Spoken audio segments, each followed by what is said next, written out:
I'm in go mode, go. Yeah, I'm in go mode, go mode. What's up, guys? Welcome to a new episode of the OSA Out of Shape Allstars. This is episode 5. Black Jesus. Oh, 5. Yeah, 5. Dumbass, you said 4. 5. Sorry. We at episode 5 of OSA. Like always, make sure you like and subscribe. We're going to get right into this OSA Out of Shape Allstars. I'm going to jump it right to my crew. First off, we got our star player, Eddie Horchata. Fresh cut. Eddie got a cut during Corona. Hit him in the comments. He playing with the Rona and shit. No. If you guys need haircuts, if you're in Westchester, you need a barber, Dominican barber, I'll give you a number. He playing with Rona. All right, so next we got the boy K Jack. Yo. We got the kid Johnny 5. Yeah. And our local sneaker head DQ. And y'all know me, the Don of all Dons. My mama called me Devin, so you can call me Devin. I am the referee, sometimes coach of this crew. Drew ain't here. Maybe he'll be here. Maybe. Who knows? We'll see. We ain't letting him in. Yeah, I might not let him in. But welcome to the OSA episode 5, and we're going to get right into this. So we're going to start off with, in case you missed it. Now, if you've been paying attention to sports, you got 2 NFL players, DeAndre Baker and Quentin Dunbar, and a lot of trouble with the law. Rich niggas doing dumb shit. It happens a lot.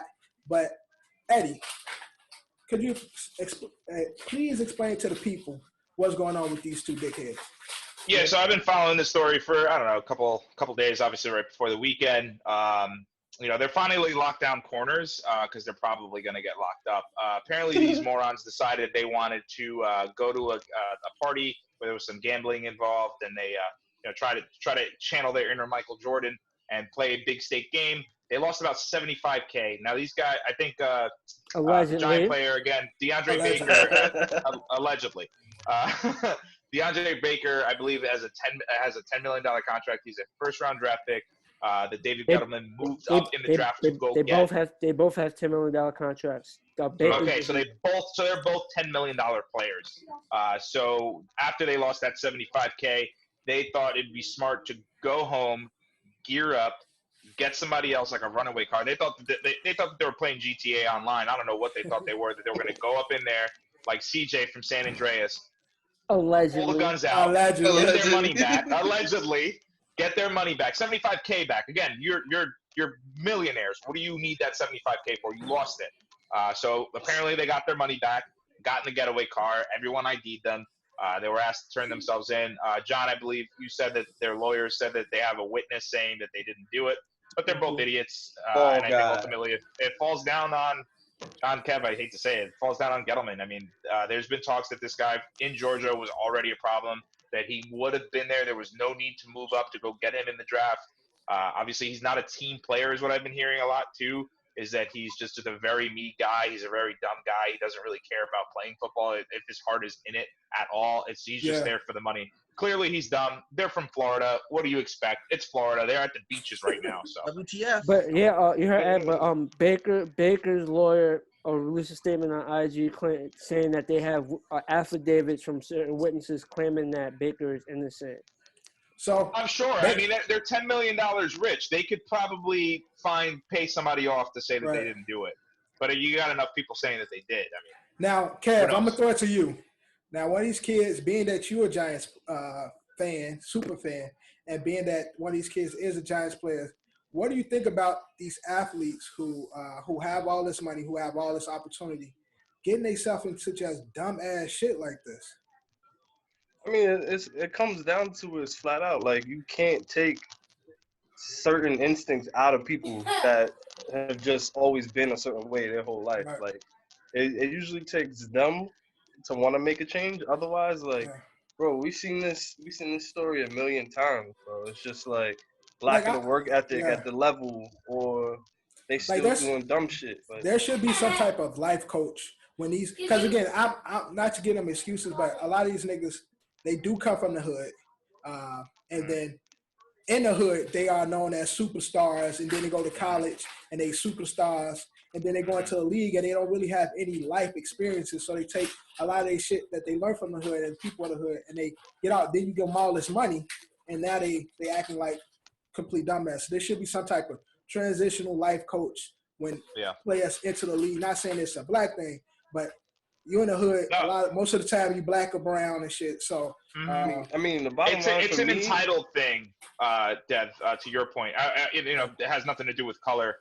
If you have enough people telling you that everything you do is okay, and there's going to be a lot of people that are going to cover up all the stuff that you do because of your level of athletic ability, your level of your family income, whatever it might be, that enough people tell you that, hey, yeah, you're the best, everything you do is right. In their heads, they think that they can get away with it. In their heads, they think that, yeah, I'm going to be fine. Like, it's not that big of a deal. I can totally do this, whether you're black, white, Hispanic, or whatever it might be. Right.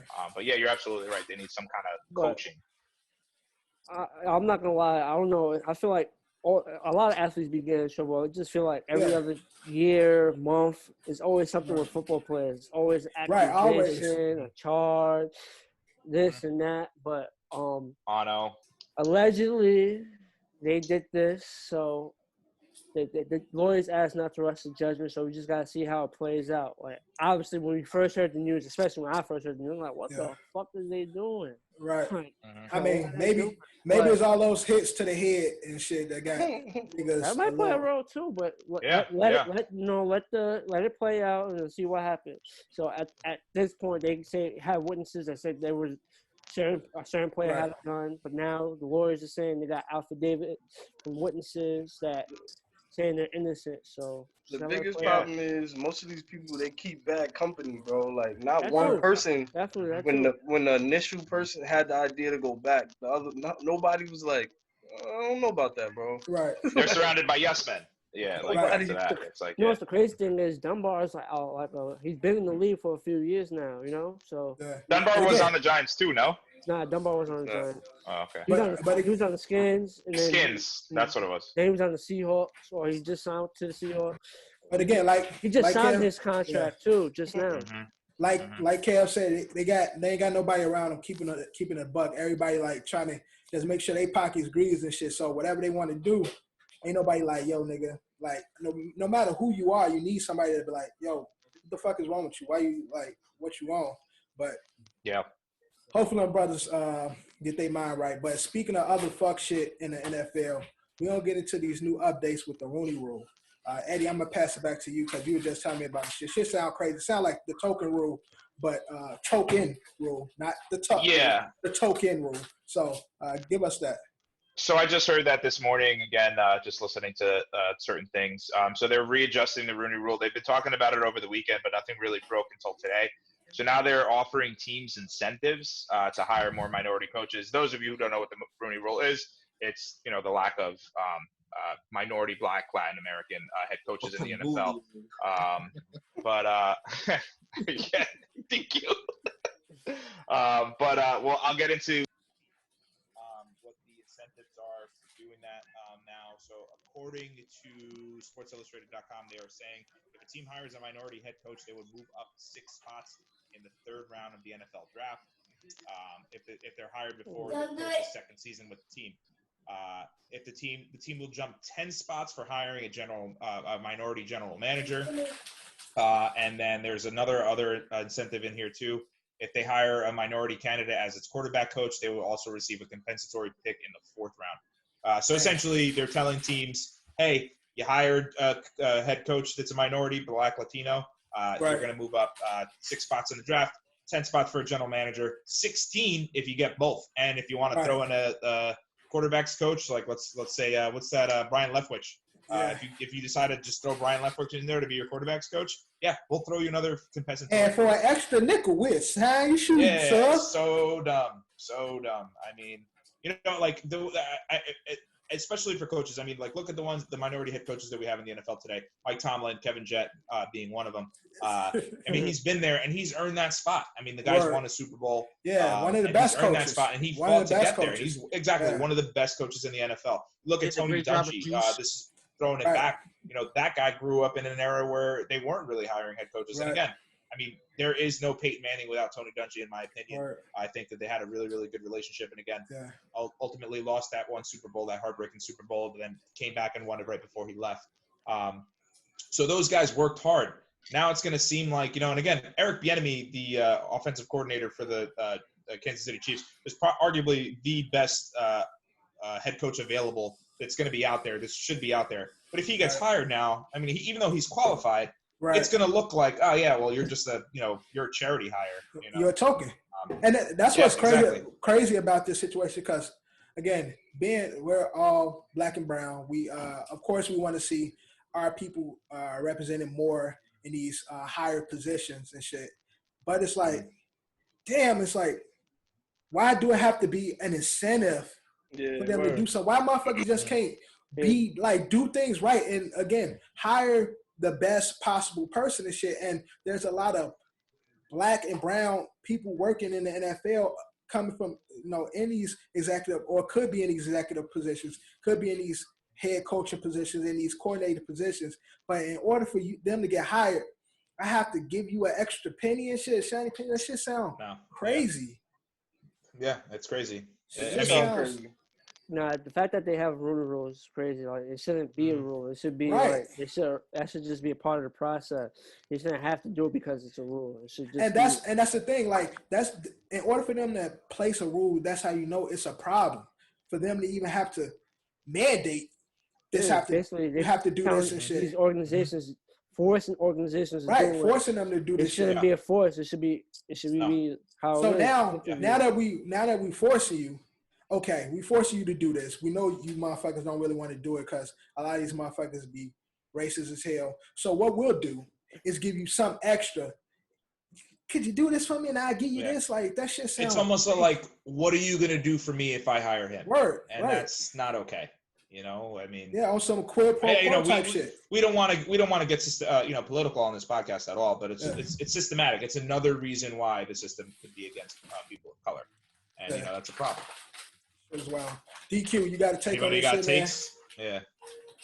I mean, this in general, like, it's a nonsense rule. Like, no one should be rewarded for hiring black people, especially even if they qualified or not. That may sound weird when I phrase that, but like, no. If a person qualified for the job, you just get the fucking job. No need to give any incentive to it. That makes it look weird. That makes it look even worse. Right. Fucking Bill Belichick, whole staff about to be black. It makes it look weird. It makes it look worse. And then it's like, for some of the men, not that all of them, but some of them, they might not be ready for the job that they're getting. And then what are you blaming their failure on? That's Exactly. Because they're black. And then the owners can come back and be like, hey, look, we tried this, and clearly this didn't work. So get rid of this. Yeah, there you go. Full circle. And I mean, how are they supposed to get the respect from their peers when, like, again, no matter what, they're still going to be looked at as a sympathy hire, man. Shit crazy. Hello? NFL, man. Hello? You said I could be quarterback coach for the New York Giants? I'm on my way. It's dumb, man. There you go, Cat. Shit. Yo, I guess. With Jason Garrett, huh? Again. But like, Dane Jones, I need you to throw a screen right now, okay? For Trump, no experience, got the presidency. It's 4th and goal. We're on the 2-yard line. I need you to throw a screen. With this bullshit rule, Kev, you can get out there and coach this. The sky's the limit, I guess. Just don't be like your doppelganger and trip people on the sideline, yeah? Yo, that shit, I don't give a fuck what he was trying to tell people. He was like, oh, I wasn't sure where I was on the field. Nah, that nigga's all on the field. Bro, they're like this. Oh, yeah.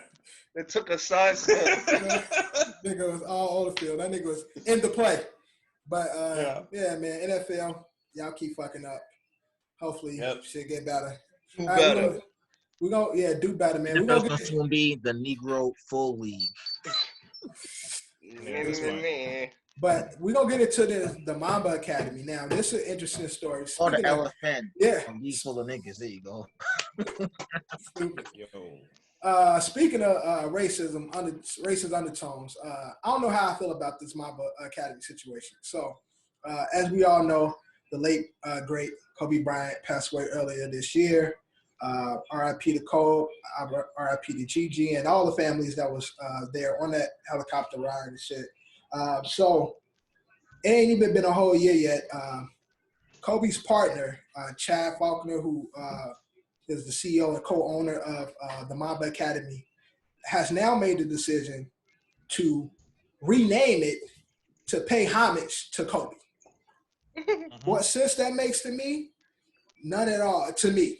Well, let me go like this or something. So if he names it like the Kobe and Gianna Bryant Academy, perfectly fine. No, he's resting the name. His whole thing is they're retiring the name in respects to Kobe. Right, they're retiring the name, so it's going to be the academy. As of right now, it's the Sports Academy. As of right now, it's just the Sports Academy. It's without the Mamba. Right, as of right now, the Bryant Academy.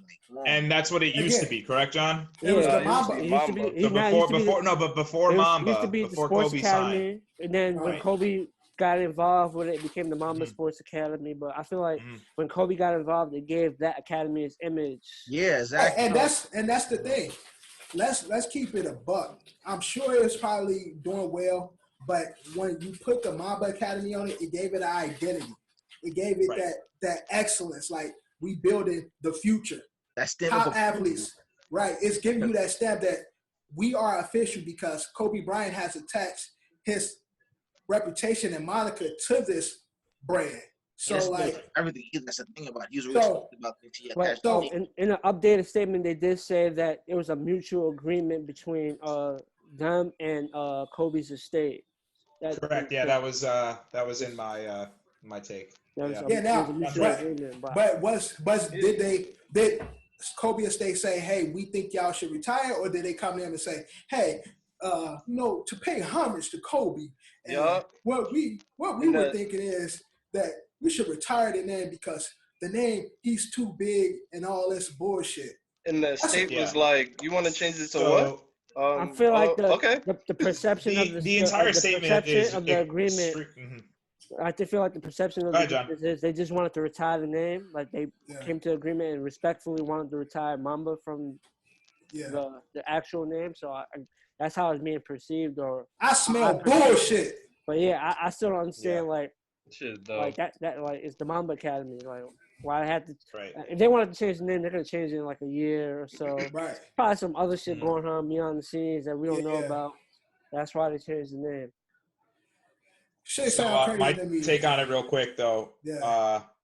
So obviously Kobe was traveling to this place to go play a game with his daughter and all those other people that were on that flight. He was going there. People that were on the flight with him. They were going there.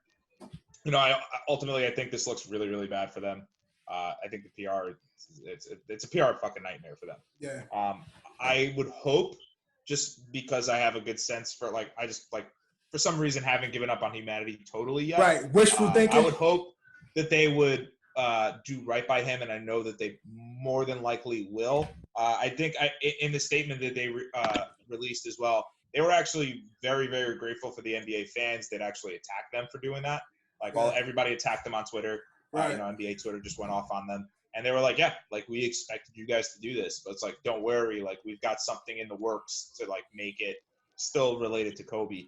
But then on the flip side, Vanessa had nothing to say. Vanessa Bryant, obviously, Kobe, the late Kobe Bryant's wife. She changed the Mamba Sports Foundation charity to the Mamba and Mambacita. Like what DQ said earlier, maybe it might be Mamba Mambacita. Who knows? Maybe a homage to both of them, not just Kobe. Because again, while Kobe did make that foundation what that foundation is, I'm sorry, the Sports Academy what it is. G had a big part of that too. And again, she was also lost in that tragic event that happened earlier this year. So part of me feels just wishful thinking, hoping that they do right by them. But yeah, it's kind of fucked up. Like, a part of me feels like they're changing the name because they don't want their name to be attached to that tragedy that happened. It seems like, but if that's the case, they could have waited to change it. Mm-hmm. Yeah, I think if it was in the works to begin with, it's just a little too soon. We're already dealing with the Rona. We're dealing with motherfuckers dying on a regular basis. We lose one of the icons, culture icons, and then you throw this out there and shit. It's like bad time. Like, to me, it looked like some sucker shit. That's just my opinion. Because again, I only know about the Mamba Academy Academy because of Kobe and it being called the Mamba Academy. Like that's what culturally, that's how we know it. Like nobody was talking about the Sports Academy and none of that shit. It's I don't think anyone cared. Like you watch Baller's Life and all those how that shit. Kids coming up. It's usually filmed there or at certain schools. Usually like it was at the Mamba Academy. Like they're filming there every day, like for the chapter. It's up and coming kids playing ball pretty much. Yeah, and niggas only going through the Mamba Academy because Kobe is attached. Yeah, it's like sidebar, Gigi's mixtape was hella fire too. Who? Gigi's mixtape. Jesus? Gigi's. Gigi's. Yeah. Man, R.I.P. to Cole, R.I.P. to Gigi, R.I.P. to all the families lost in that Sports Academy. Y'all get y'all shit together too. Do better. Do better. We're gonna throw it into the NBA Zoom meeting. So the NBA players, they want to play. They want to play ball. Yeah. They no matter what, without the fans. So recently, these all the guys, I guess the top guys, linked up in a Zoom meeting to discuss their feelings on restarting the league, when we start the league, should we go into the playoffs? But the organization is still against it because, again, it's a lot of red flags. It's a lot of moving pieces that goes into just one NBA game. And because we still under this pandemic, we still dealing with it. People are still dying from it and shit. We got two parties on two sides of the fence. We got the NBA players saying, yo, we ready to play with any safety precautions. Y'all don't want fans there. Fuck it, we'll play without them. We want to play ball. But then the organization's like, yeah, that sounds good in theory, but there's a lot of moving pieces to get this stuff going. So Johnny and DQ, y'all the biggest NBA fans here. What do you guys think about this NBA Zoom meeting? And do you think we should get the league started without the fans? Like to me, if WWE, AEW, and all those other wrestling companies can have events without people in the stands, NBA should too. Motherfuckers in wrestling are actually like bear hugging, sweating over each other. But like, I don't say a problem with them playing, but only problem is the fact that two players have had COVID. Actually, three, Kevin Durant. It may be a little iffy because there's been cases. Yeah, exactly. Mm-hmm.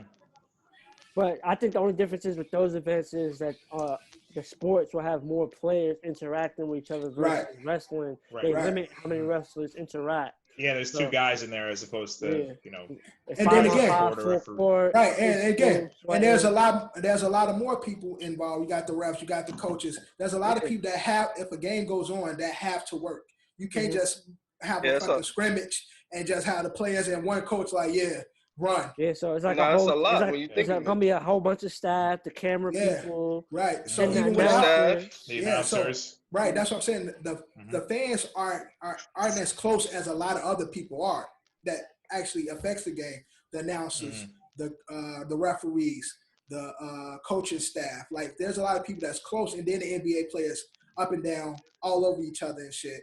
Right. Like I want it to come back, but as long as it's safe for them, because you don't want it to come back and then some of the top players all get sick and something bad, something bad happens. And that's what we're up against because again, it sounds good. Everybody wants the NBA. It's fucking boring right now. Like we need the NBA. Like we need that in our lives. But they started and it starts off good, and all it takes is one, and then we back to square one and shit. So now it's even longer till we get the NBA again. So it's like and then also with say like certain star players get catch or get diagnosed when the playoffs start. Right. It's just gonna mess up a whole bunch of stuff. Like people's gonna be now a whole team can't play. Right. And I'm sure the NBA is concerned about their bottom line because again, these they need to make their money. They losing bread. All of these they already trying to. Yeah, everybody. When it comes back, they definitely all gonna get it. They're gonna get that money back. Right. When it comes back, I'm afraid they're gonna charge crazy ass prices for tickets now, worse than they already are right now. Because motherfuckers want to go to games. I'm not gonna lie, it's gonna be a long time before fans. It's gonna be a long. I feel like DQ to argue your point. I think they'll be much lower. I I think the concessions will go up for sure. Well, okay, so based They on need to go lower to okay. get people in because people are going to be afraid to go to the games. Right. Now, I'll phrase it this way: based on Knicks ticket prices for these bum ass niggas, charge stage price they charge. So even though these niggas move every year, their tickets base prices always. Dolan like nigga, we in New York. 50, right? And that's Dolan charging people that aren't Knicks fans to go to MSG because the people that go to Knicks games, and the reason why those games sell out is because 9 times out of 10 these fucking kids they want to see Steph Curry and they want to see people go to Knicks games to see the other team play. I went to a Knicks game once, right? I was like, just before they renovated it, behind like the retired jersey numbers. Yeah. Looks like these dudes from like some overseas country. I think it's from the Middle East. They go like, "Oh, how many people can think you fit in the stadium?" I'm like, I don't know. What kind of terrorist ass question was that? Man, it's crazy, man. We definitely missing the NBA, but I think it should happen at the right time. Let's not jeopardize people's lives, the players, and even all other people that involved with it. So I love the enthusiasm. I love that the players want to get back. But again, we still under this pandemic, and it might not be the right time for some shit like that. Yo, DQ said, and if anyone's going to come back, it's going to be the NBA. Yeah, like she was creepy as fuck. When he asked, he was like, "Yo," he tapped me in my friend. Like, "Oh, behind hey, yo, how many people fit in here?" How people think you fit in the stadium? Like, I don't know. Yo, how many people? They're like. Do you think what's their age range? You think it's more kids or do you think it's adults? How fast do you think people can run out? Right. If something was to happen, how quick do you think they'd get out? What if I blacked them? I've never experienced that at a baseball game though, ever. But the basketball game always experienced weird shit. Yeah. Only time I had a weird experience at the baseball game was I was at a Subway Series game like in 2014. And the Mets lost. Not even won that game. 9-7. This other guy was fighting this dude, and the nigga was like faded. Nigga was drunk as fuck. The nigga trying to fight the dude. This nigga, I like that hot. The seats the tippy top are hella close together with steps. This nigga took one step forward, and this nigga fell on like 5 roads on top of people. I'm like, stupid. That shit's hilarious. All right, so look, that's the NBA. Let's get some games, man. Let's figure this shit out. But we're going to get into ESPN's greatest list. So they gave their, top 75, top 100? Top 75 or 74. It was a weird number. Top 74. Top 74. Right? But we're only going to discuss the top 10. So at 10, they had Shaq. 9, they got Kobe. 8, they got Tim Duncan. 7, Larry the Legend Bird. 6, Wilt Chamberlain. 5, Magic. Bill Russell at 4. Kareem at 3. LeBron James at 2, and the GOAT, Michael Jordan. Put Kareem in front of Mike, and that whole list is correct. And so, yes, that's the list. Now, John, do you agree with the list? Of course not. Kobe should be high on the list. Tell him, John. Where should Kobe be? In my opinion, Kobe should be 2. But everybody has their stuff. Let him go. How can he not be 2? He's a clone of number 1. The nigga's number 1 nigga. That's why. He was a clone of the number 1 and still almost reached his success. He said he's the closest to number 1, and it's like a landmark or a landslide between anybody else. Kobe would be number 2 to me. I think Kareem should be number 2. Kobe would be. Obviously, Kareem has a case for number 1. Kareem has a case for being number 1. Right, exactly. Kareem should be number 1 so with a simple fact that he never lost a game from high school through college. Now I got that point, but it's the NBA's greatest players. It's not like the greatest. And he was a good actor. Players. If you say greatest basketball players, like Bruce Lee. If you say greatest basketball players and don't add you add high school, and college, and also everything, on that list, he'll be number 1. Unstoppable move, like the hot skyhook. You said what? No one on that list has an unstoppable move as compared to the skyhook. And Kobe and Jordan Fairway, it's an unstoppable move. Niggas don't have to play defense on it. Yeah, but the thing is always like everybody looks like the perimeter players, like the people with the ball in their hands. Yeah, right. To the bigs, the bigs don't see like the same respect as the perimeter players, like the MJ. Right.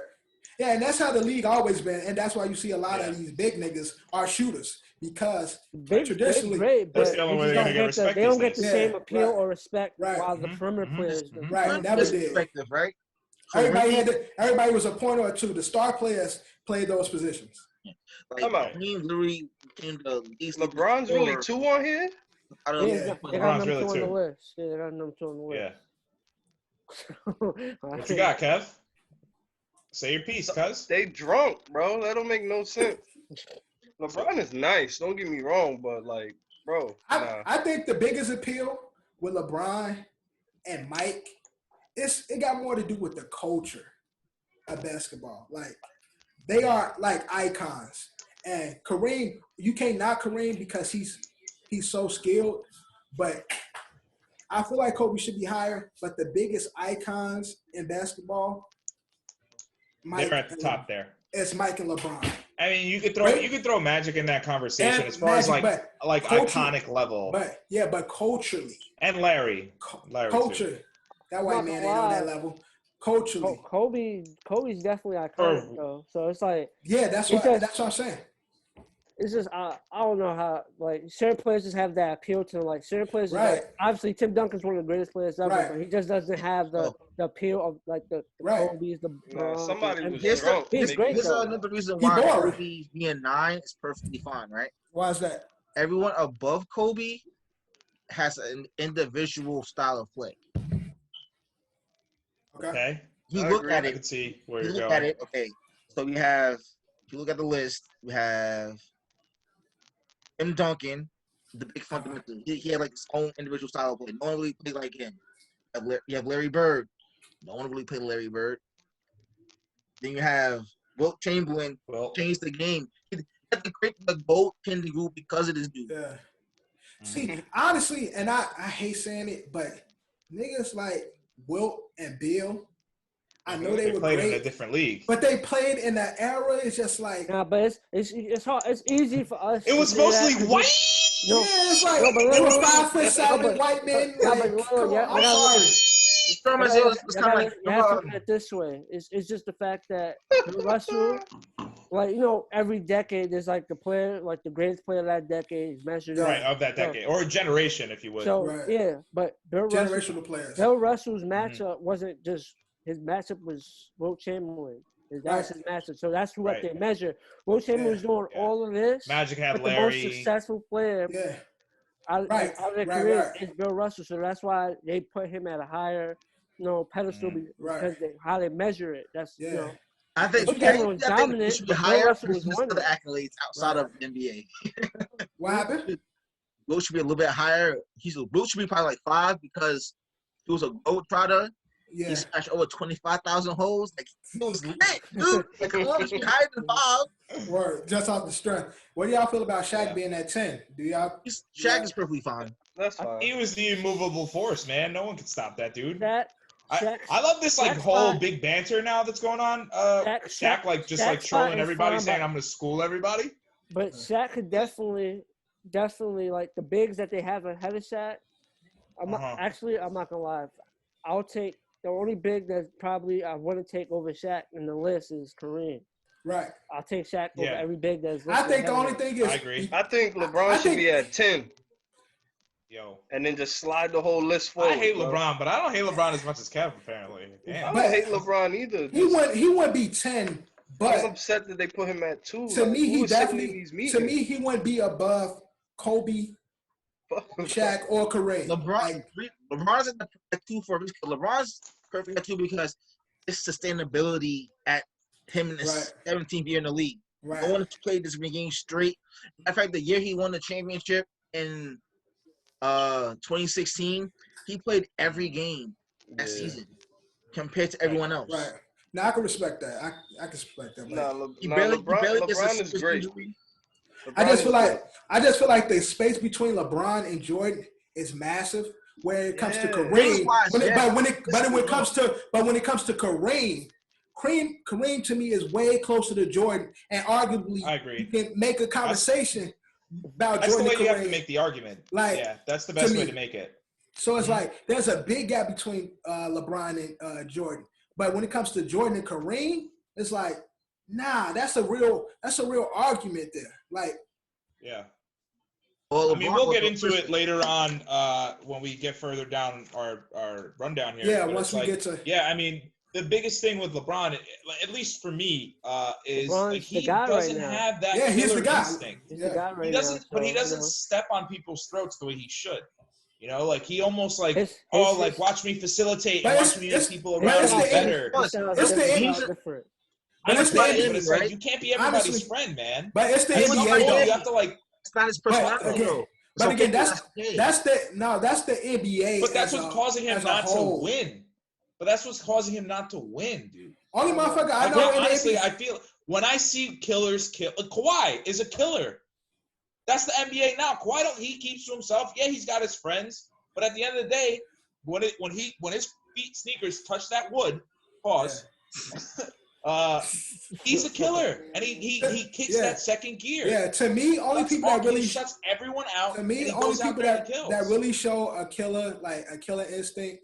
Russell first. Brody is the number one. Like, ain't nobody my friend. Talking about right now in the league. Yeah, I'm talking about right now. Yeah, I'm talking about right now. Mm-hmm. Brody, ain't nobody my friend when we get out here. Shit, I don't even think he like half them niggas off the floor. Like, like straight up, like he don't get 2 fucks. Kawhi is one of those, like, he don't say much, but it's like, yo, I'm just play. I ain't fuck with nobody. I'm just play my game.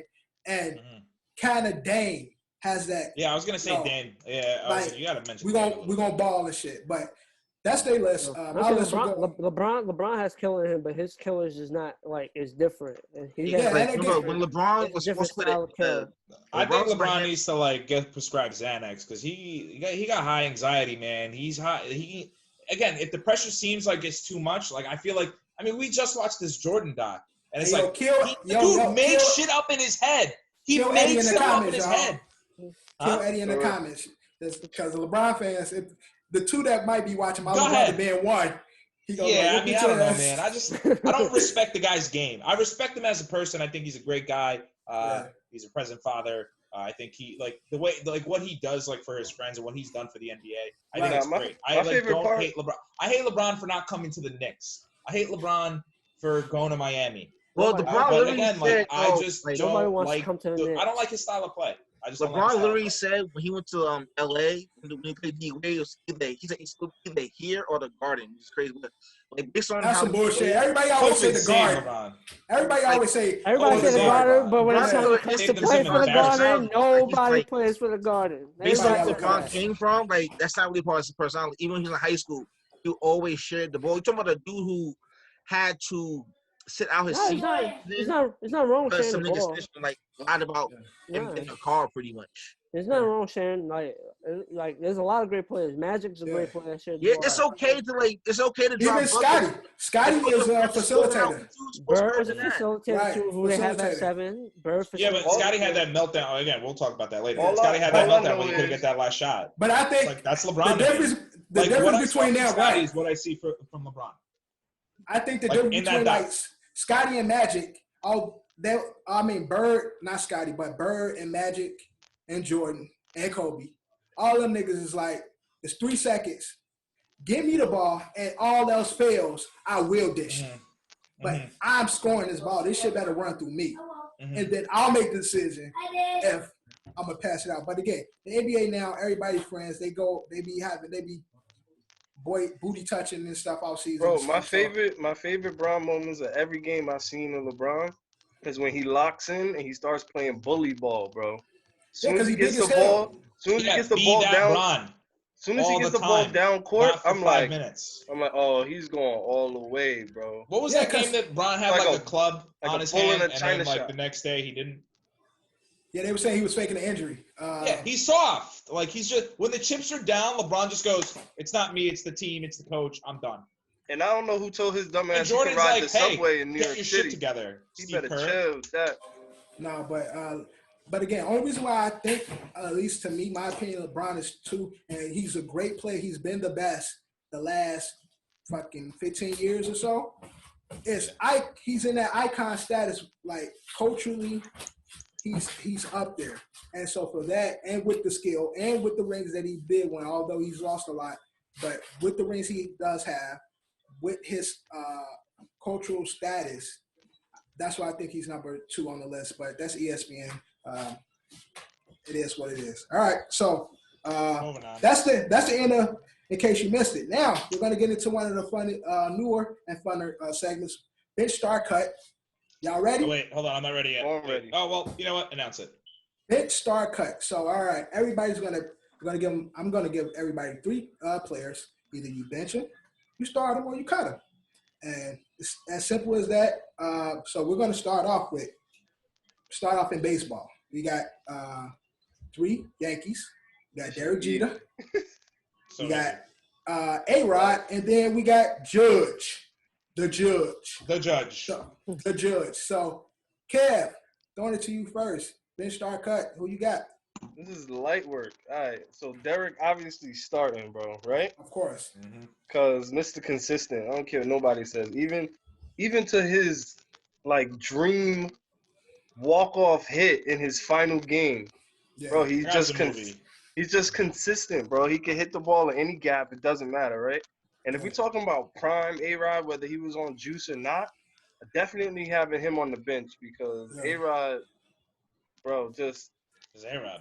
Yeah, he's A-Rod, bro. He can clear the ball like out the stadium if he wanted to. He can clear syringes too. Huh? Clear syringes too. For real. Yo, whether he was juicing or not, bro. DQ, you're just mad because he didn't go to the Mets and now he can't buy the Mets. Sorry, dude. Bro, I've been at a game where I'm like, yo, is that ball about to leave and hit the 4 train? Nah, get out of here.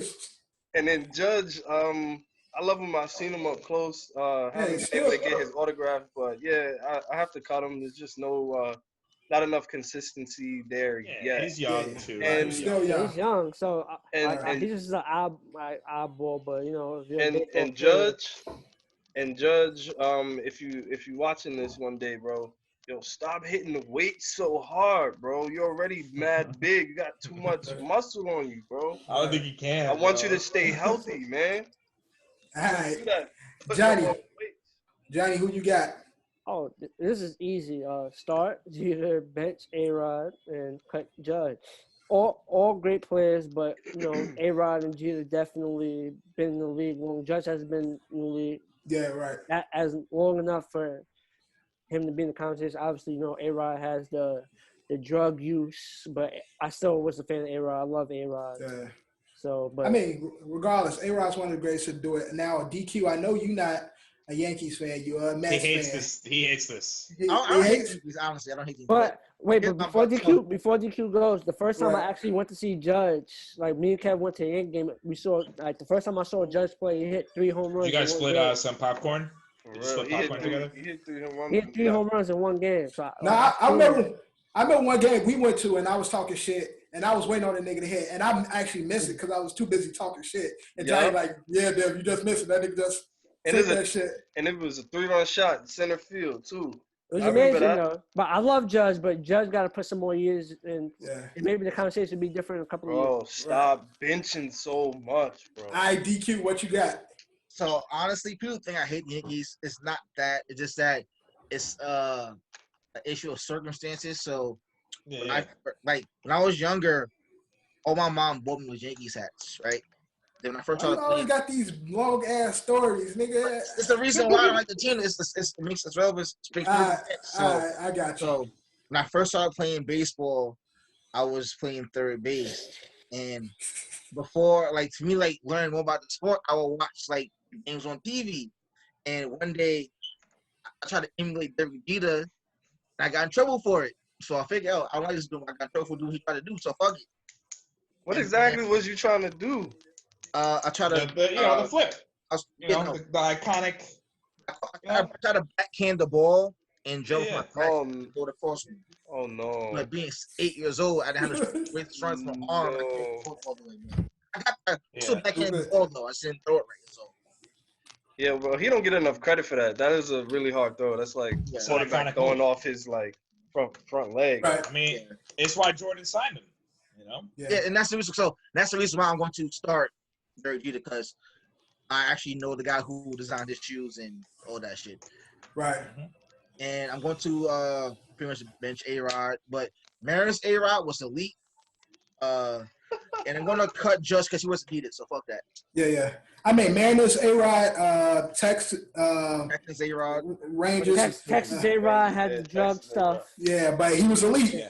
He was elite. I'm saying he had the like. Obviously, you gotta mention it when he was found guilty. Is when they put that. Like, if you ain't cheating, you ain't trying to win. They trying to win.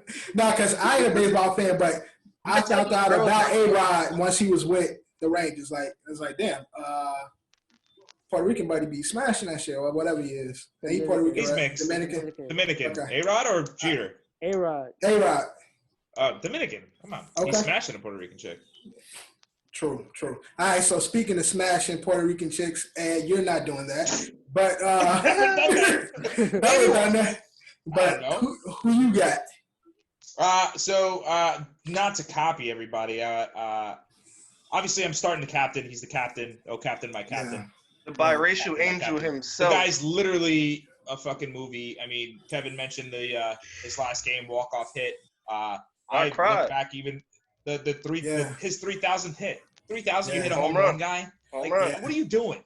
Like, I mean, the guy's just a movie. Everything he does, everything he touches is gold. He's on that Mount. He's on that Mount Rushmore of top athletes. Yeah, ever. Yankees. Yeah, 100%. Yeah. No, I'm talking period. Period. Yeah. Well. Yeah. You might get a lot of. You might get a lot of period. Unfortunately, like the Yankees kind of gave him a little bit too much credit. Because again, like, is Derek Jeter if he plays for the Tampa Bay Rays? We won't know. That's the argument. Yeah. But I'm starting the captain.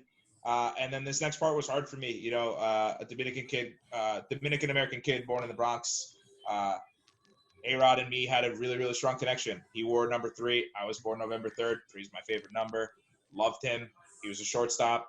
I'm Dominican. We all play baseball. We all think we're going to be shortstops when we grow up. None of us ever do, except for some of us, not all of us. Only the ones that stay at home, and with the exception of one Alex Rodriguez. But to not be the same as everyone else, obviously I think Judge has a lot more to prove, and he's got a long way to go, and I think this is going to be his team long term if we ever get baseball ever again. So I'm going to put him on the bench because I want to keep him nerves. I'm going to keep Judge there. Unfortunately with A-Rod, and I know baseball has forgiven him, but those last couple of years with us wasn't even that great. I mean, we overpaid him in a ridiculous contract to get him, traded for him to get him over here, and then we overpaid him for him to only win us 1 ring in 09, and that has nothing to do with just the Yankees. I mean, look at even that was a setup too. Yes, of course. It's the steroids. What you say about that ring? That year was a setup. I think opened a new stadium. I somehow somehow the best team in baseball won a World Series. How does that happen? That was the baseball gods, bro. Starting Jeter, cutting A-Rod, because of again lack of championships. Jeter gives me championships. Judge has gone to more divisional series than A-Rod did with the Yankees so far. He's gone to 2. A-Rod's 1, which is pretty sad for A-Rod.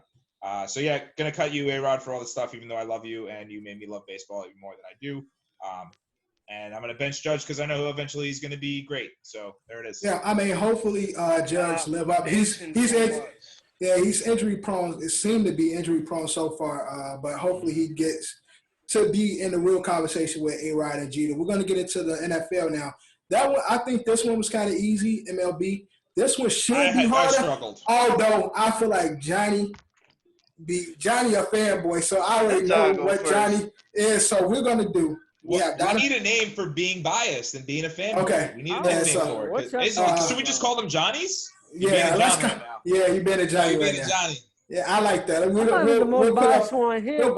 put up a vote. All right, so I'm the most biased one? I said I'm not the most biased one here, but I'm probably going to be most biased this episode. Okay, so look. So we're going to go black NFL QBs. We got Steve McNair, Donovan McNabb, and Michael Vick.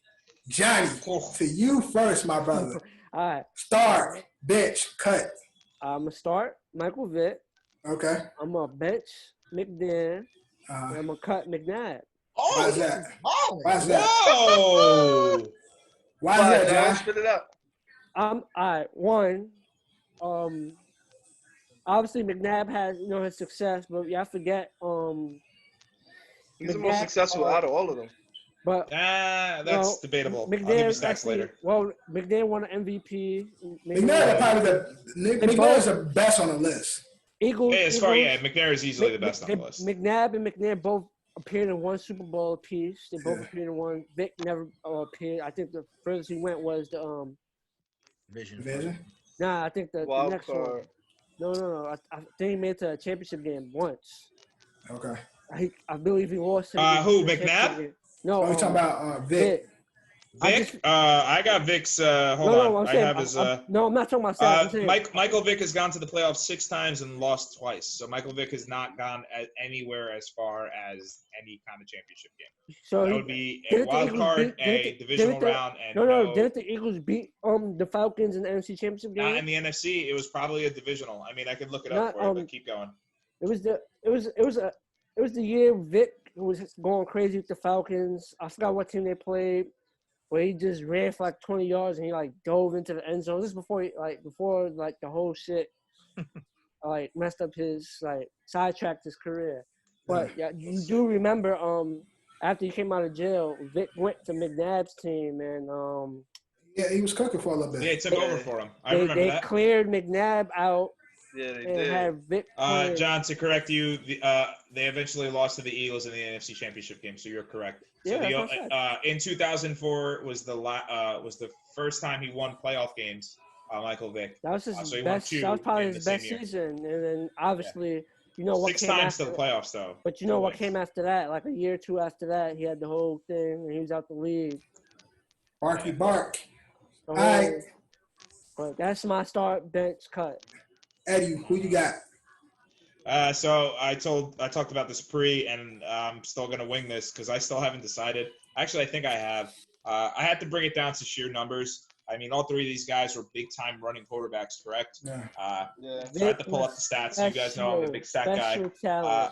So rushing, dual threat quarterback is the term. So Michael Vick was the #1 leading rusher, hands down all time, at 6.1K. Homeboy had 32 touchdowns. McNair was #5 with 35K and 37 touchdowns. McNabb was number 8 with 26K rushing yards. You mean 2,600? 29 touchdowns. 2,600? Yeah. 1,000. No, I'm talking 1,000. Yeah. 26,000. 100. Yeah, I'm not saying 26,000 rushing yards is a lot. My bad. So that was a big part of it, and then the other big part of it to me became the playoff record, so winning. Okay. So I'm just gonna go for it. Rest in peace to Steve McNair, my starter. This close, the closest one arguably to winning a Super Bowl. Literally this close. I don't know if you guys remember that play, the stretch. Yeah. On the 1 yard line at the 1. So I'm gonna start Steve McNair. He went to the playoffs 5 times. He went 5-5 and lost in the Super Bowl. I'm gonna bench McNabb. Again, went to the playoffs 8 times. Had a 9-7 record, arguably the best record. Lost to the New England Patriots in the Super Bowl. That was the year he had T.O. And again, John, I was trying to push this on you. Vic went to the playoffs 6 times. Only 2 playoff wins after all that, man. And again, he was a Jet. Again, once a Jet, always a Jet. In my eyes, didn't really do too well for us, but did well for everybody else because that's just the way it goes. But with the whole and again, I don't like my problems off the field big time, even though I think I mentioned something last week about murders off the field. But yeah, the dogfight's getting him in trouble. I don't want you off the field. I don't want you doing stuff off the field that's going to take you off of my team. Therefore, I got to cut you. Go play for the Cowboys. I understand. I'm just saying Vic's ability. No, Vic's great. And again, I mean, these guys were all Madden cover boys. They all suffered the Madden curse. Right. They were all great. Again, this is why it was hard for me. But again, I had to go to what matters most to me. That's taking teams to the playoffs, bringing championships home. That's what matters. That's literally what we all watch sports for. You want to see your guys win. You don't want to see your guys lose. Although I do love Vic, and I mean no ill will. Right. All right, DQ. Who you got? I'm starting Vic because that's my dog. Pun intended. No pun intended or pun intended? Pun intended. Intended, yeah.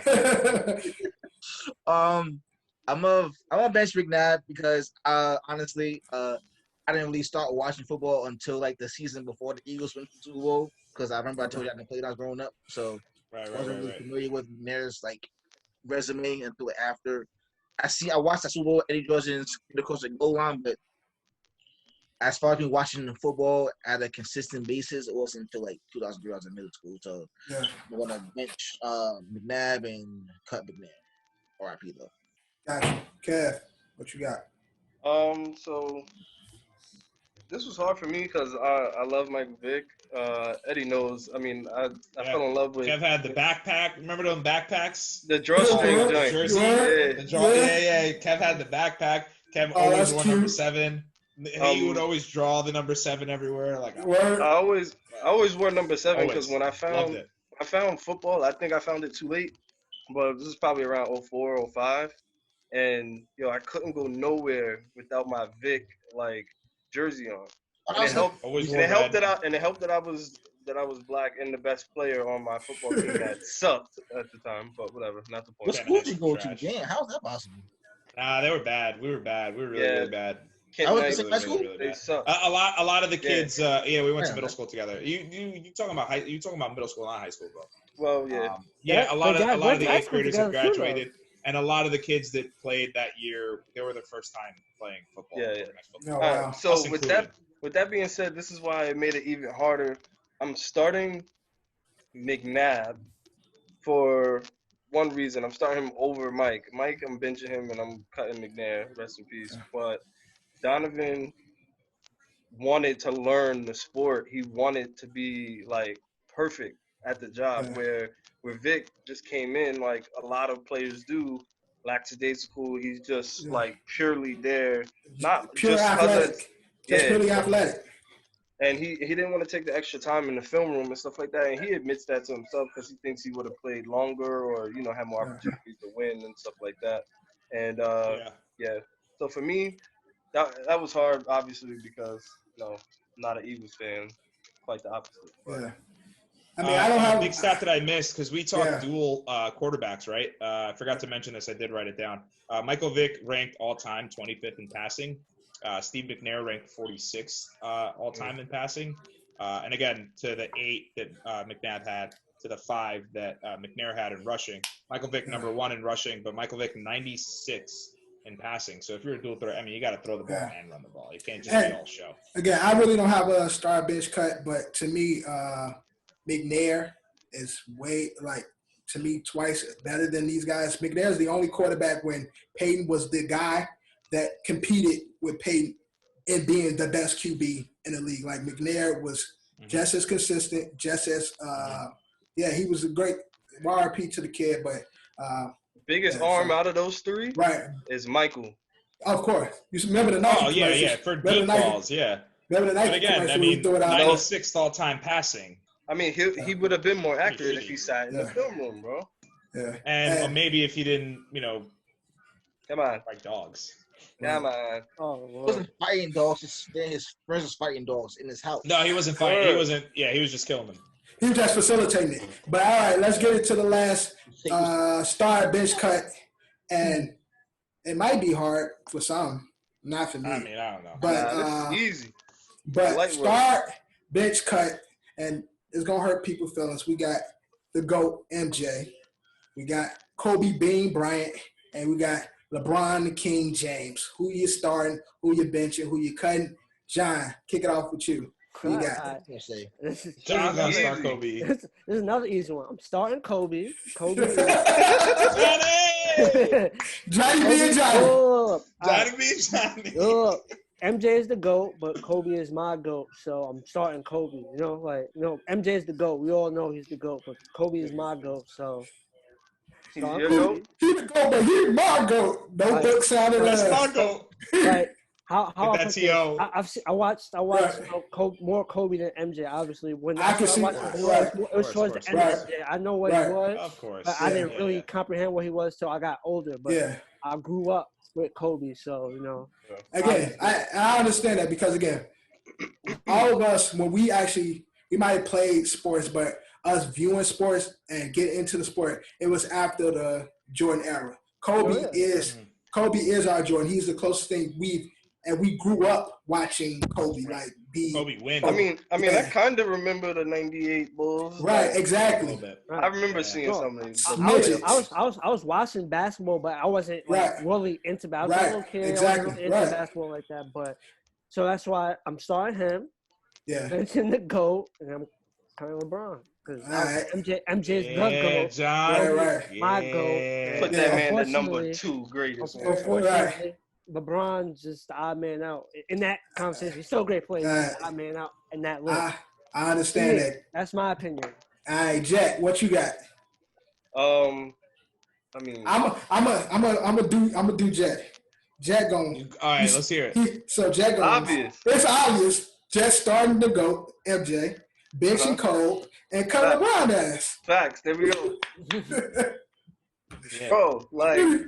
That's just too easy, man. Honestly, like what Johnny said, like all of us have sat up and watched like the 10:30 start of the Lakers games just to watch Kobe hoop. Right. Tired, yawning. The game don't go off till like 1, 2 in the morning sometimes. But living on the East Coast is buns. Where we always catch the games late as hell. Bro, ridiculous. But MJ is. I don't even like MJ the more I get older as far as like personality. As a person. Like just as a person, like he's not down for the culture. He like I already knew that. We all knew that. But Republicans buy Jordans too, dog. Right. Yo, whatever. Take it easy. But MJ gotta start him, bro. Yeah. Okay. But look, don't be trash talking baby Jesus, man. Oh, Black Jesus. Yeah. Black Jesus. Don't be trash talking Black baby Jesus. This is probably his little brother. Baby Jesus is cold. But Ed, who you got? So mine's pretty easy too. Everyone knows my love for LeBron. Unfortunately, my man is the odd man. No. That's sarcasm, if you couldn't tell. Okay. Everyone knows my love for LeBron. Unfortunately, he's the odd man out on this list. And again, it goes back to what I was talking about before. That killer instinct, I feel like he doesn't have it. I'm sorry, Dev's brother. Please don't yell at me. Please don't make fun of me. I'm sorry. Don't yell at me in the comments, please. He gonna text me like, these niggas some hoes. Yeah. I mean, LeBron got cut in all of our lists, huh? So, and then... not DQs, though. Yeah, DQ probably gonna start LeBron. This Doc made me love Jordan even more. He was a Space Jam guy and that guy that my uncle would never shut up about as the greatest player of all time. I've come to watch more games. I've come to learn a lot more about him. This documentary, where a lot of people came out going, this guy's an asshole. But at the end of the day, I mean, I saw a guy who literally struggled to be the best at his craft and didn't really know how to talk to people because, whatever. Again, that's back to that, like, everything has been given to you because you're, this star athlete and you can get away with a lot. So, his trash talking was fun. But at the end of the day, I think Jordan, it was all love, man. I think, he got everyone to buy into what he wanted to do. It was all for the love of the game. What did it give you? What did it give you? Results. They all champions. 6 championship games. They all champs. 6 champions. And again, Kobe's that same way. So therefore, Kobe is going to get benched for me because again, I do want him on my reserves. If a guy can come off the bench and score 60 points in the Garden, I want that guy on my bench. Right. And if somebody can score 60 points in the Garden, I want that guy starting too. Guess what? I have both. LeBron couldn't do that. So. All right, so DQ. Okay, so mine's is gonna go in 2 different directions. So I'm gonna go based on who I will play with, right? Because I'm a role player ass nigga. I'm gonna go by who shoes is fire, based on like shoes I like. So if I'm going by who I want to play with on the court, I'm gonna say 3-and-D guy. I'm going to start LeBron, bench Jordan, and cut Kobe. Okay. Based on shoes. Based on shoes? DQ, real quick. Wait. Before you keep going, how many Jordan shoes do you own? A lot of them motherfuckers. Okay, how many LeBrons do you own? 7. How many Jordans do you own? Over 80. Okay, why are you basing this off shoes? No. His first way said, we rather Jordan. He got 2 lists. He got 2 lists. You got 80, and then you got 6. He got 2 separate lists. Okay. I missed that part. But based on shoes, I want to pick number 23 because he wore these on my first birthday. So he won his first championship on my first birthday. He symbolized that. Hey. And 23 is definitely my favorite Jordan ever. Them shit's ugly. Based on like what the concept was behind it, it's just inspired. But it's sentimental though, man. This nigga DQ got a story and everything. So based on shoes, if you actually pick out a shoe, I can tell you where I got it from and story behind it for you. I'm sure. Based on shoes, you're starting Jordan, you're benching who, and you're cutting who. No,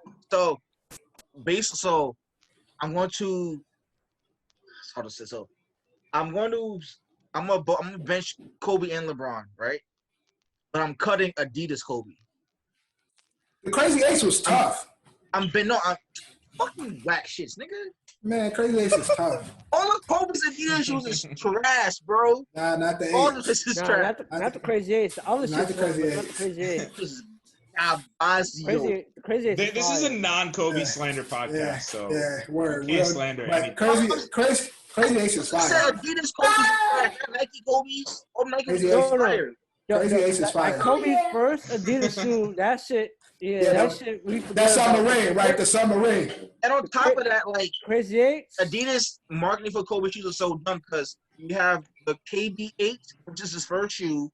Then you have 2 years later the Kobe. What kind of shit is that? What kind of marketing is that? Like, he has no like flow to his shoes, but that just sounds like a problem you have with Adidas, not. You're right. Yeah, not Kobe, right? Yeah, that has. What you got against Run DMC, dog?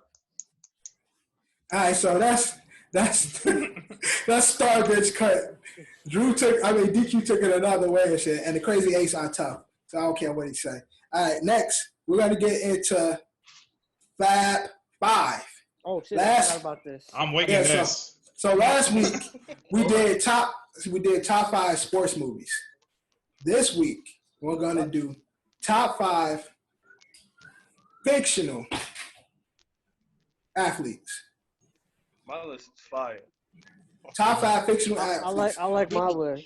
I like my list too. Honorable mentions at the end. Now, because we threw out a bunch of movies, we threw out a bunch of characters last week. This should be easy for you guys. So we're gonna get right into it. One of the characters I picked is a movie I forgot to mention last week, but I'll talk about it. All right, so good tease. Good tease. All right, so at number 5, Kev, who do you got? Calvin Cambridge. Good pick, bro. Mm-hmm. Good pick. Mike right there. Good pick. I like that. All right. I like that. That's a good pick. Yeah. John, who you got? Number 5. My number 5 is Calvin Cambridge also. Wow. That's what's up. That's what's up. Mm-hmm. DQ, who you got? Icebox. Who that? Yeah. Giants. Little Giants. Little Giants. Oh, okay. Got you. That's tough. Mm-hmm. And who you got? I got Billy Hoyle. Yeah. That white man can't jump, but he got skills. Right. He almost made my list. And number 5. And number 5, we never see him play. But my number 5 is Patches O'Houlihan. Oh, yeah. Patches. Look, we never saw Hank Azaria, Patches O'Houlihan, or wheelchair Patches O'Houlihan? We talking about wheelchair Patches. Yeah. Wheelchair Patches. We didn't see him play, but the tenacity he had, how he inspired them boys, I'm sure he was a great player. We just didn't get the film. So you can dodge a car, you can dodge a ball. Exactly. Yeah. So number 5. There was the wrench one. You could dodge. Yeah, right. So number 5, I got Patches O'Houlihan. Let's get into number 4. Swinging it back to Kev. Who you got? Coach Bombay, bro. Coach Bombay. Yeah. Good. That's a really good pick. Double D. That's fire. Emilio Estevez. My guy.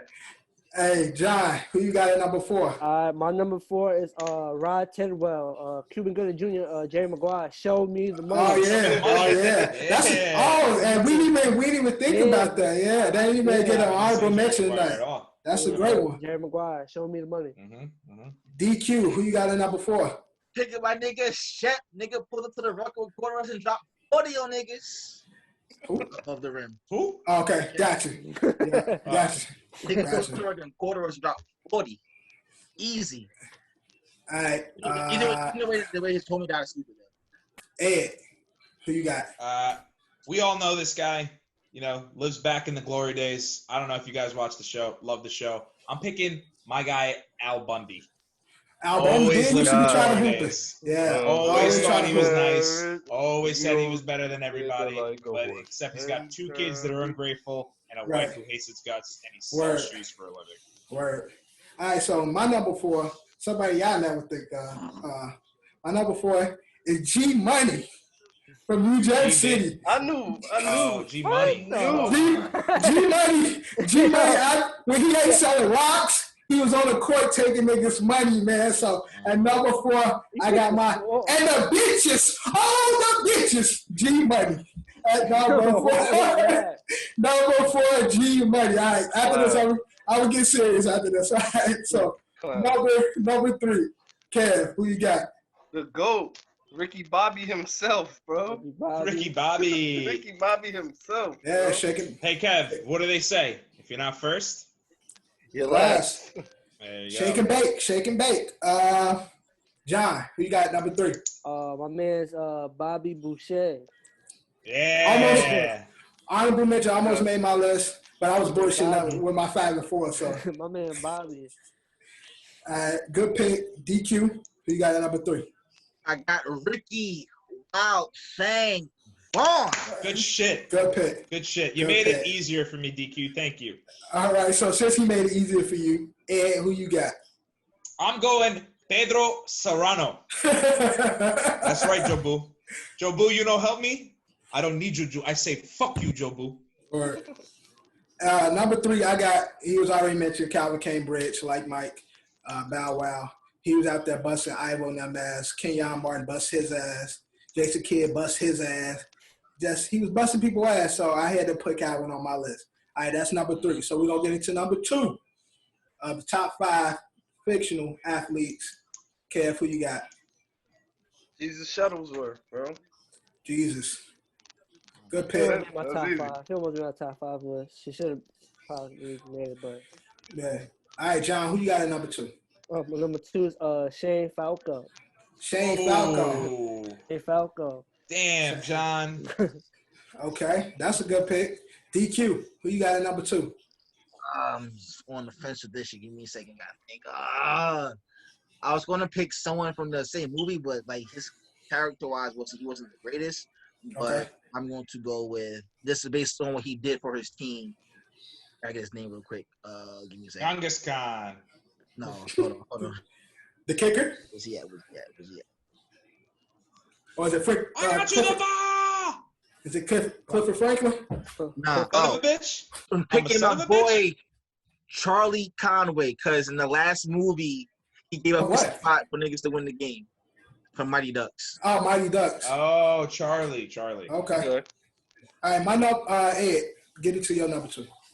My number 2 is White Goodman. From what the fuck is wrong with you, bro? Yeah, whatever. White Goodman. Yeah. Yeah, that's funny. Right, whatever. I'm being serious. My own blood. Number 2, I'm gonna be serious. Rocky Balboa is my number 2. Probably the most iconic fictional athlete to have all time. Yeah, all time. He's not number 1, but he's definitely number 2 on my list. All right, we're gonna get into number 1. Number 1 Me. on the top 5 fictional athletes. Kev, who you got at number 1? Willie Beeman, bro. Willie Beeman, my guy. That's my guy. I knew you were holding. I was wondering when that was coming out, Kev. Yeah, because number 1. He almost made my 5, but I wanted to play a little bit. But he almost made my 5 also. There's a lot of people that could have made my 5. Yeah. There's another quarterback that didn't make my list, but I had him at 3. We're not at honorable mentions yet. All right. So, John, let's get to your number 1. Oh, number 1 is Rocky Balboa. Yeah. That's my number 1, Rocky. Makes sense. Rocky's the Those are my number one movies. Number one character. Rocky, though, niggas really like be living through Rocky like he was a real person and shit. Like top boxers, nigga, you got Floyd Mayweather, Muhammad Ali, Rocky Balboa.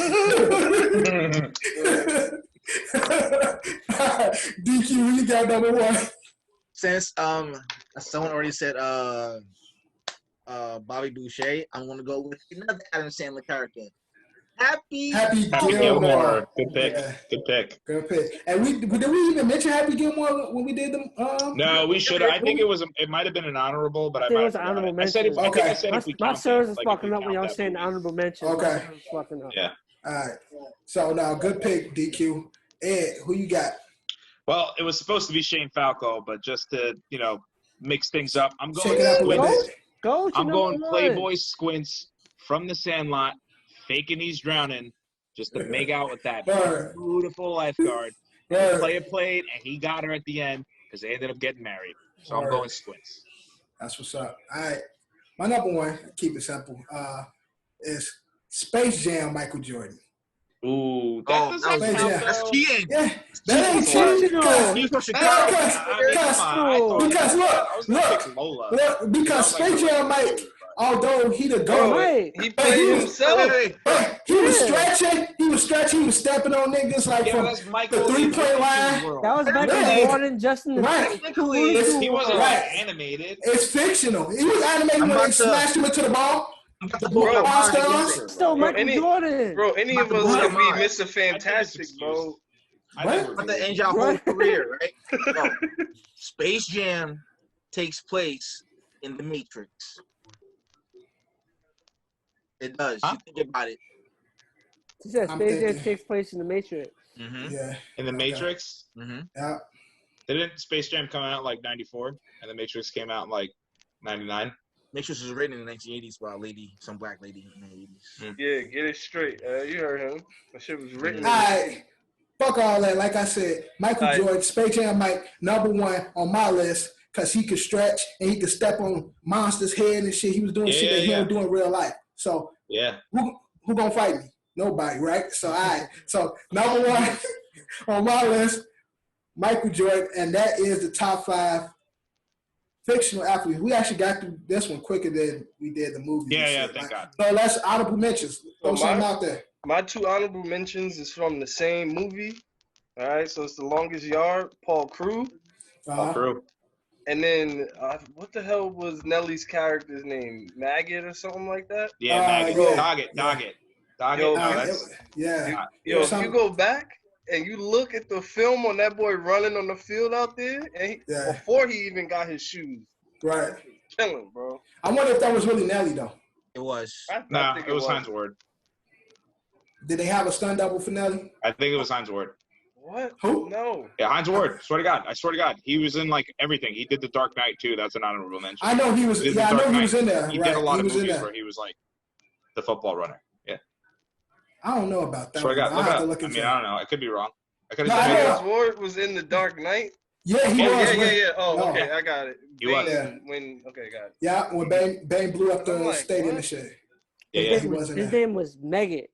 Maggot. Yeah. Maggot. All right, and then you also had the cokehead in there, Michael Irvin. He was in there. Oh yeah. He said cokehead. Was he not a cokehead? He even did the. Other dudes were cokehead too on ESPN. Was crying about that shit.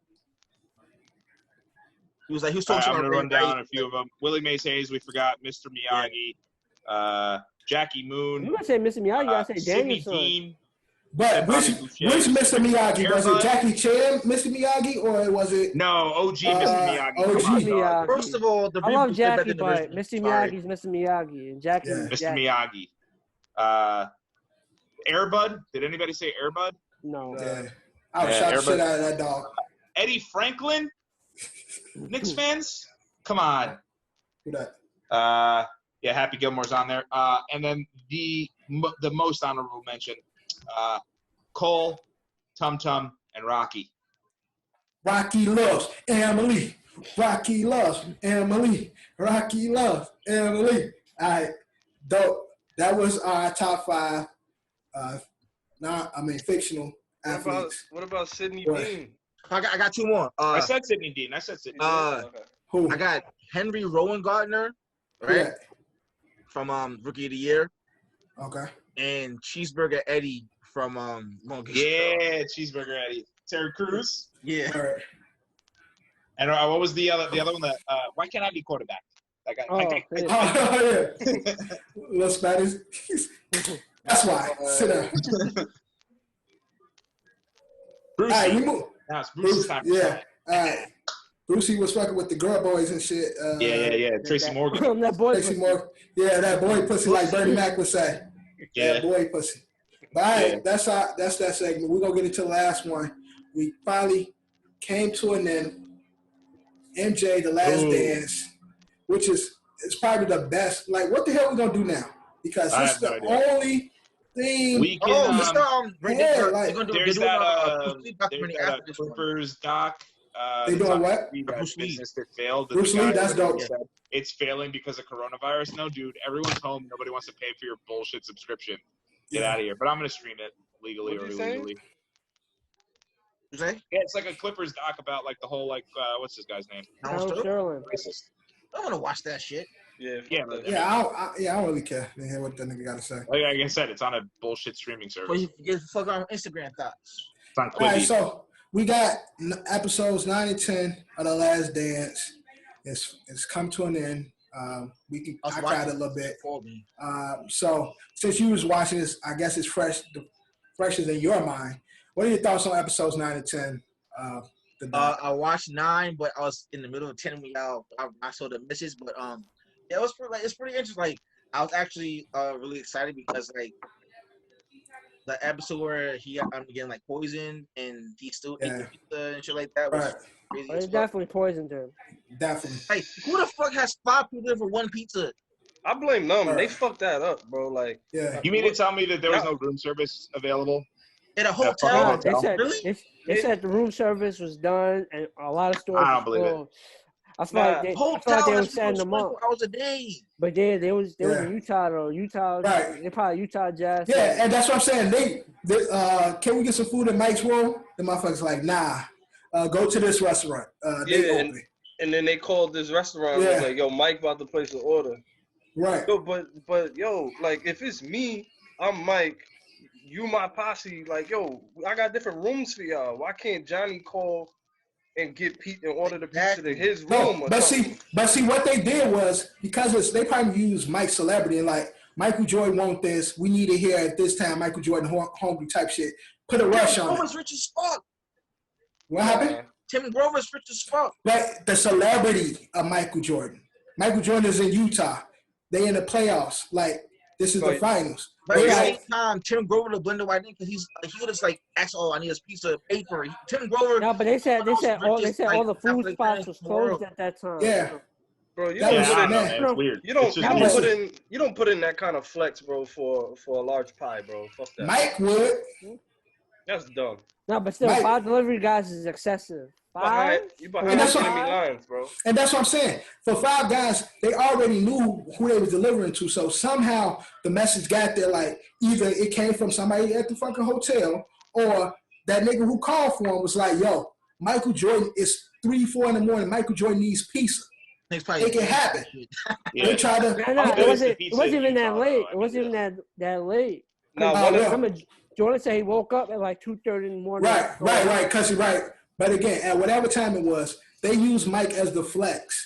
And that's why they like, motherfucker, we playing against you. Like, one of them niggas is in on it. How many of y'all is not going to take at least one slice of a pie? That's what I'm saying. Bro. But I'm inviting them in. I said that. I'm like, why are there 5 of you here? You know what? Do me a favor. Allegedly, they told Mike to not eat it. Yeah, but Mike was hungry. He didn't give a fuck, I guess. And so... He was hungry. But yeah, DQ. That goes back to like what I was saying earlier. Like Mike be putting like wild shit in his head. Maybe he was like, you know what? I know this shit is poison. I'm gonna eat this shit and I'm gonna cook these niggas. Like it's Mike, man. Like I can't put honestly. I wouldn't even put that past Mike because he would do something like that. For that mental edge, he would do that. But DQ, my bad. You was talking. Your thoughts 9 and 10. Oh, like so far, like it's amazing because I want to like actually like watch it all at once to digest it like in one day. So I'm like, it's watching pretty much since last night, pretty much, and like it's hands down probably next to Hoop Dreams, probably my favorite documentary series. Yeah, definitely. It's better than Tiger King. I didn't finish that shit. I don't think anything's better. Carol Baskins. Kill the husband wagon. All right, John, your take 9 and 10. What's your thoughts? Obviously, the whole poison thing is crazy. We've been told that in the flu game, and everybody had conspiracies. Oh, Jordan was hung over. Some people said it was food poisoning, but then they finally put truth on, put light to the truth, let it be known that it was food poisoning. But now I'm convinced they probably poisoned Jordan to try to help Utah win. I mean, Jordan said it was food poisoning, but have y'all seen Jordan's eyes? That's those alcoholic eyes. He might have been Jordan. Yeah.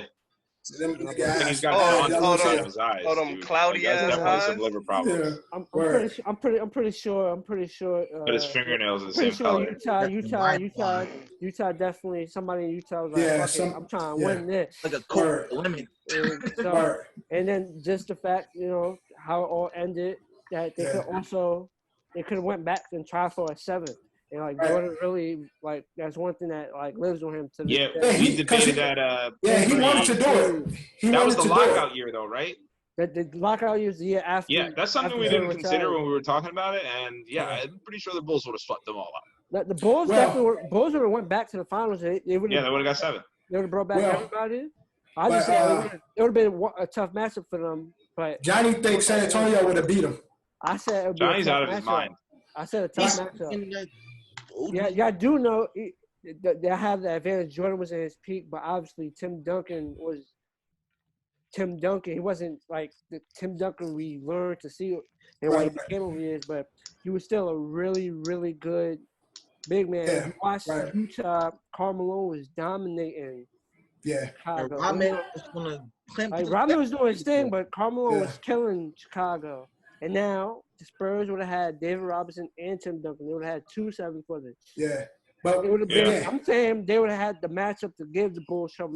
You make an argument that it would have been a game. Yeah, that's what I'm saying. It would have been tough. Jordan would have went 7, but I think ultimately Jordan probably would have took it over and killed them. But I'm just saying that '99 matchup would have been the Spurs Bulls. I mean, but even Jordan said it, he's not saying that they would have won, but he know they would have probably got back there and shit. But they would have went. The Knicks went to the finals that year.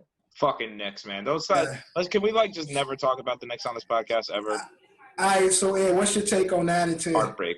I have a couple of notes here. Name of this episode is Black Jesus. Right? I forgot to mention the Black Jesus part. The crazy shit that happened with Kerr's dad. That's crazy.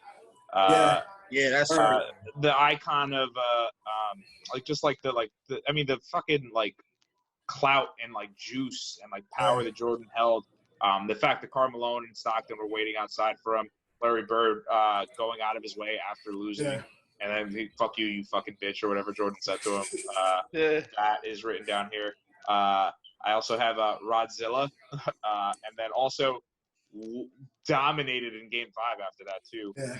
And then my favorite one. It only took 10 episodes, but there are his kids. Oh, look at that. Right. Word, right? Jeffrey, Marcus, and I guess it's hard being the children of Michael Jordan because you better go either run and hide or be super successful because everyone's going to be like, you're Michael Jordan's kid? I don't think you are. Marcus, trophy room. It's a big pop. Yeah, it's crazy. My dad's best friend used to live next door to Jordan's ex-wife and shit. So, my brother, my older brother Kelly and shit, he used to play ball with them and shit. Never met Mike because the nigga was right. But he used to play ball with them niggas when they were shorties and shit. Wow. Pretty dope. That's cool. I mean, again, it sucks that it's over. I did again. The whole Steve Kerr thing was crazy to me. I had no idea that happened. And the fact that you guys, again, in the mutual respect they had for each other, to not ever bring it up because I'm sure they both knew what it is. I actually heard on my way home today that so Kerr paid for Arizona, and when they played at Arizona State, the fans were chanting disgusting things to him, when his dad died, I think they were chanting the Lebanese, like, right. ISIS, whatever. They were chanting like their like acronym to him, which is disgusting. Fans is nasty, bro. Fans be nasty, so I wouldn't put it past him. I mean, and a big part of this too is like what Kerr's done in his career. I think that's like a cool thing. I like his. Right. He's like, oh well. His acceptance speech. Word for word. Yeah. Like, Mike's like secretly, he's like, yo, I'm gonna give you the book. Yeah. He's like, I'm ready. I got you. Like, I got you. Like, don't worry. And he knocks down the shot, and his speech was great. Yeah. And back to what John said, the idea that they probably could have won 7, I think they would have been able to run it back. I think with Scotty, there was like a little bit too much bad blood there. I don't think it probably ultimately went down with Scotty, but I think they still could have won with or without him. They would have won 9. But for Jordan, I think like I don't know if they would have won without Scotty. But again, like I think it's that like if Phil and Mike are like, yo, we're running this back one more time. I think it was perfect with the last dance. That's what Mike said. I forgot to mention is Phil's like note thing with the flame and like say what you mean. Yeah, that gave me a little tear. Yeah, that was a little tear moment for me. That. I mean, that was again. Coming toward the end of the dynasty, man. It sucks that we'll never ever witness a team like that ever again. I don't think. Again, maybe like you're gonna have that with the Golden State Warriors because Kerr was there. And and I guess you kind of see it, but again, it's not going to be to that level. Yeah, it won't have that cultural impact. It's not going to have that much meaning, and it's super annoying that like I was barely 8 years old when that happened. Yeah, that sucks. I mean, there's been a lot of great dynasties. There's been a lot of great teams, but no cultural impact like the Bulls. Mm-hmm. Kev, your thoughts on 9 and 10? The family that. Basically, like Mike's security guard, the family, like they were dope. Cool. That whole sequence was dope, and I knew for certain they are set for life. I know Mike got. Got them taken care of. So seeing that was kind of. They didn't mention it at the end, or maybe I missed it. But did that guy pass away, or 2000? Yeah, I think he did. Yeah. Yeah, they might got a couple of years with him too. They probably got a personal Mike pension and shit, like they family and shit. Like Mike just bless them. Yeah. Yeah, they definitely on the payroll, bro. Right. Mm-hmm. The development of like Kerr and like his relationship, like when Mike, if you saw, I think it was in 7 or something like that. Mike came back on the TV. He's like, "Yeah, I'm back." Like. For the 97, 98 time, and he was like, yo, and all these motherfuckers that come to practice, they chilling, they think they good or whatever, and he's like, what did he say? He said something like, yeah, and Kerr, like, he got a ring for doing nothing back then. I had to put him to work, and then you see, like, the progression of, like, how it ends with this, like, episode, that was dope altogether. And then the respect factor, like, everybody in the league respected that man to where, well, when they beat Utah, Karl Malone got on the bus. Yeah. That I'm just like, yo, like. Yeah. Yeah, even crazy. They beat them twice. The first time, remember, Karl Malone and John Stockton was waiting for him. Outside. They were waiting for him, and they all left together and shit. And then the second time, Malone came on the bus and pieced everybody up. That was dope with Malone and shit. Like, yo, you got it, bro. Yeah. Like something Isaiah never would do. Like. Some I probably wouldn't do. I'd probably be crying. I wouldn't be like I wouldn't want to talk to nobody under those circumstances. But but again, Mike held that respect. For Malone to be man enough and just pay homage to the GOAT like that was dope. Again, my big take from this whole series, Black Jesus, Reggie Miller, who's one of my favorite players growing up. I don't like him. Yeah, a lot of people don't like Reggie for the same reason why they don't like Mike. Like, I don't like Reggie because he's the Nick killer. That too. That whole I don't bang with that. But his sister better than him. She'll bust his ass. But just the respect Mike got from everybody, whether they liked him or not, they knew what it was. Reggie called him the Black Cat or Black Jesus and shit.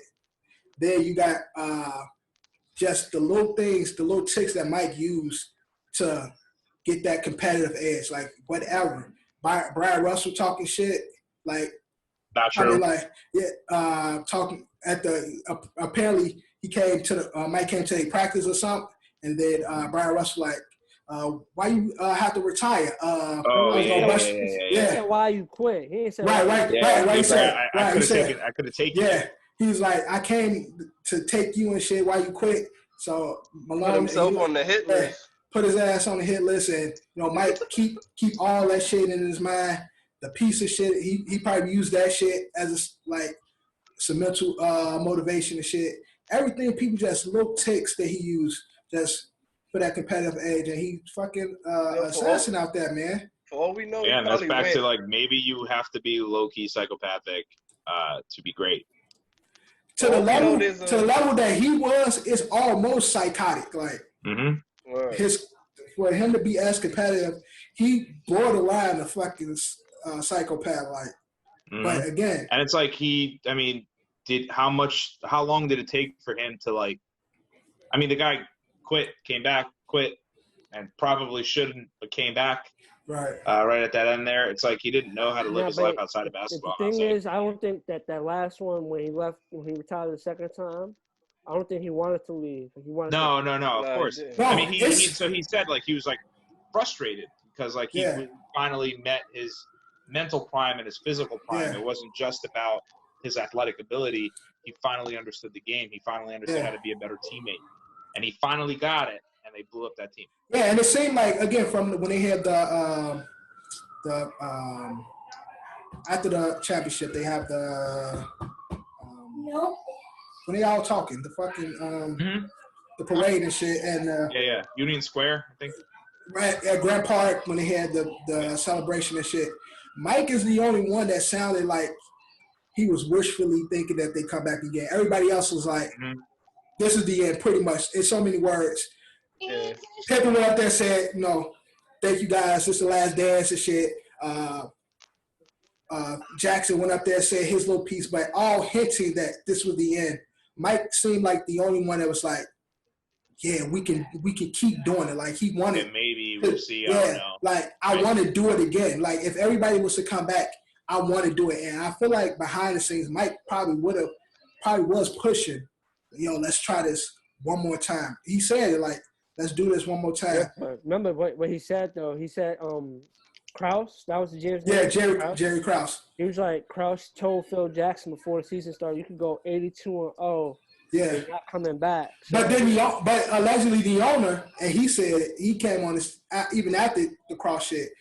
He said, "Come back one more time." But you saw Jordan's reaction to when they showed him what they were saying. Right. But that was another part of it too. I never know that. Said, if he would have just shut the fuck up the whole season, and reporters didn't the opening scene of I think it was episode 9 where they're do you think there's any backstabbing? Jerry's there's no backstabbing, and he walks through. Way to go, he Mike. Was tight. The guy that brought it up. The other reporters way to go, dude. Way to fuck this up. Right, yeah.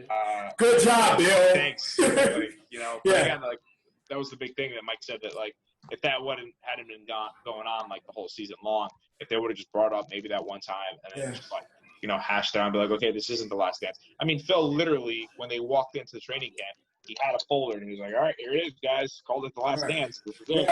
Right. The whole season, they knew it was the last dance. So, but again, I can't fully beat up on Cross. He did, Jerry Cross, whatever his name is. He did put together a dynasty. He put the right pieces around Mike. And Jordan was already there. Yeah, Mike. But again, taking Mike, bringing, develop a team, getting Phil, and even and again, what's his name? The guy that they hated for a little bit. The Serbian guy.